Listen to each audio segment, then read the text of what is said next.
ভাত খাওয়াইছি আর হলো আপনার ছোলা আর গমের ভুসি। ভাতও খায়? হ্যাঁ?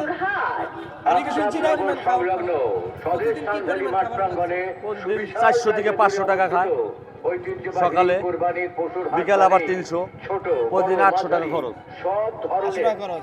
অনেকেই দেখছি যে আপনার আপেল খাওয়ায় গরুকে। না, আমি আপেল খাওয়াই নাই, আমি কলা খাওয়াইছি। কলা কলা খাওয়াইছি আর হলো হালকা কিছু কমলা খাওয়াইছি। কমলা খাওয়াইছে। এগুলো কি খাইলে কি শরীরে কোনো পাওয়া যায়? মানে বড় হয় গরু এরকম? না, ওটার জন্য না, এটার কিছু থাকে, মানে নিয়ন্ত্রণে থাকে। টক ওই কমলাটা খাওয়াইলে গরুটা একটু নিয়ন্ত্রণ থাকে।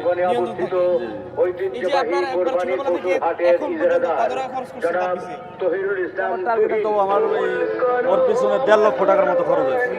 বাংলাদেশ টেলিভিশন সেন্টারের 1.5 লক্ষ টাকা খরচ হয়েছে, আর ওর কিনা আলাদা দাম। আপনি কিনেছিলেন এটা? 2 বছর আগে কিনেছিলাম। 2 বছর আগে কত রূপ ছিল? তখন যে আমি কিনছিলাম 1,20,000 টাকা দিয়ে। এখন ওয়েট কত রূপ আছে? 14 মণ। 14 মণ। এই যে এটার প্রাইস কত দিচ্ছেন? 580। 4.5 লাখ। এর নিচে আমার সারা দাম কত পর্যন্ত আসছে? হ্যাঁ, দাম কত পর্যন্ত উঠছে?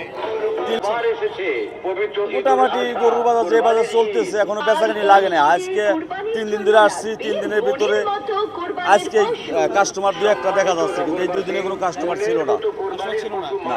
কি মনে হচ্ছে আপনার পোষাবে যে গরুটা নিয়ে আসছেন? 3,80,000 বা 4 লাখ বেচলে আমার হয়তো চালানটা কোনো মতো ঘরে যাবে। চালানটা করে আর এমনিতেই এই বছর তুলনায় গত বছর যে দামটা ছিল এটা কি বেশি রকম? সেম দাম। সুবিশাল জায়গা জুড়ে অবস্থিত কুরবানির পশুর বিরাট হাট।